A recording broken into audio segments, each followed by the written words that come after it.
Okay, hello and welcome to the comprehensive design review of Theros Beyond Death.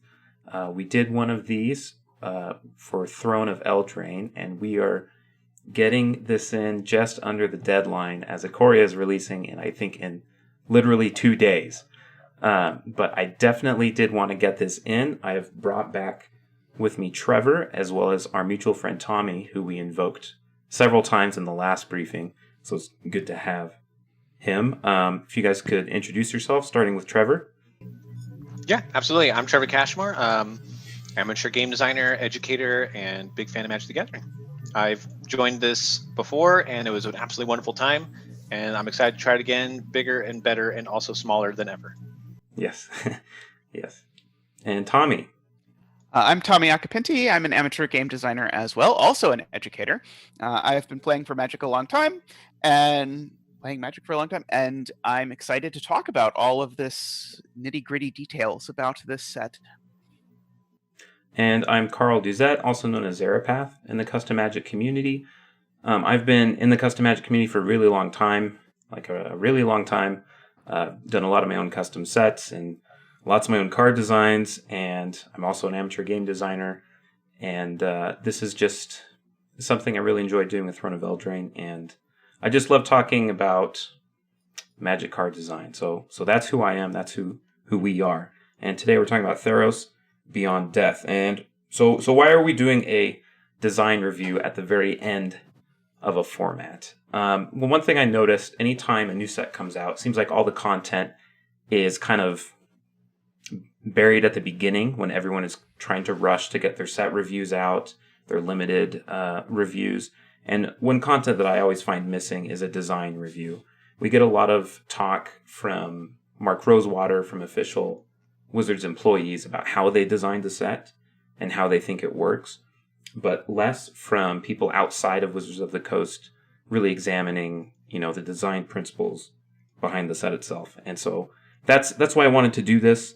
It is long, but that's because there's so much to talk about and just so much to dig into.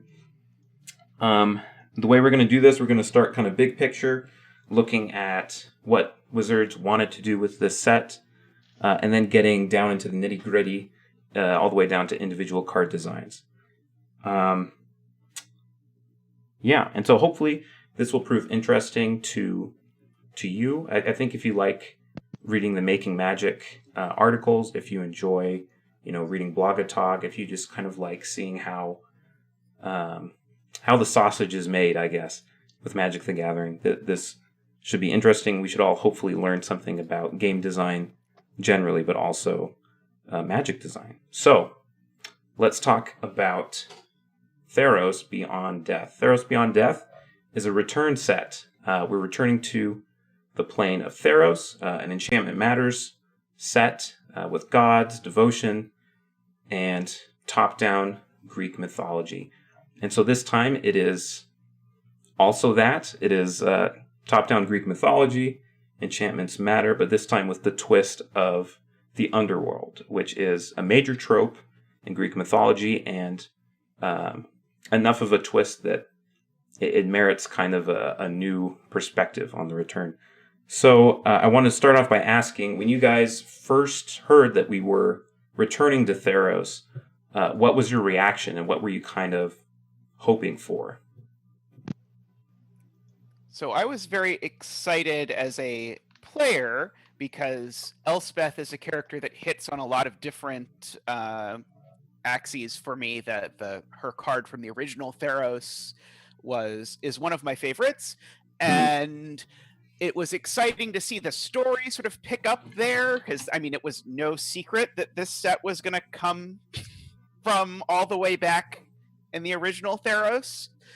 And sort of going back to my grumpy old man self, I would say, in my mind, I think the original Theros, and we'll talk about this in a moment, but I think that was the last truly great Magic set in my mind. That's a take. So I was definitely very excited by what they were going to do with this sort of twist, particularly combining it with the death element, because I'm a big graveyard player. So I was very excited by this set from those points of view. It is one of the few sets that have a great story hook that picks up from a previous set, right? I don't know how often they're able to do that. And what about you, Trevor? What was your initial reaction? I really enjoyed Theros as well. I thought it was definitely, little tiny things I would change and improve, some bigger things that change and improve. But for the most part, I really, really liked Theros. I was really excited to see it come back. It was very interesting to theorize on how it would come back before we do anything. Like, oh, well, they're definitely bringing back devotion, but what if? Or how are they going to do the enchantment theme? What's going to be different about that? All that kind of stuff. Personally, my friends would know that I am a complete fanatic about artifacts and enchantments and other non-creature stuff. I just really, really like when the game cares about those kinds of things, and I find those mechanics interesting to design around or to explore around. So I was really excited to see how they would reapproach the idea of an enchantment set with their new, more practiced and more experienced design principles, since they'd already done it once and they learned from that. And Theros Beyond Death, I was really excited to see how they approached the underworld and all that kind of stuff. It was a really rich opportunity, and I think it had a lot of potential. Yeah. I would echo also just kind of being excited with their... well, the thing I didn't like about the original Theros was, and we'll get more into that, we'll talk about original Theros a bit more. I didn't quite like how they did enchantments, and I was like, okay, well, they can fix that this time. It can feel more mechanically cohesive and consistent. And I kind of liked the flavor of original Theros. Originally, I was like, really, they're just going to top down Greek mythology, and it's just going to feel like, copycats of that. But they did enough to make it feel like its own world that I was really down for the aesthetics. I was down for the flavor. And I did know, they'd left a bunch of very interesting plot stuff to resolve. And so it felt like, kind of a justified return. But what do we think about Theros Beyond Death now? And this is just, the short, hot take reaction, because we're obviously going to delve more into this. How do you guys feel about the set now? We've seen all the cards, we've played with them. How do you feel about Theros Beyond Death?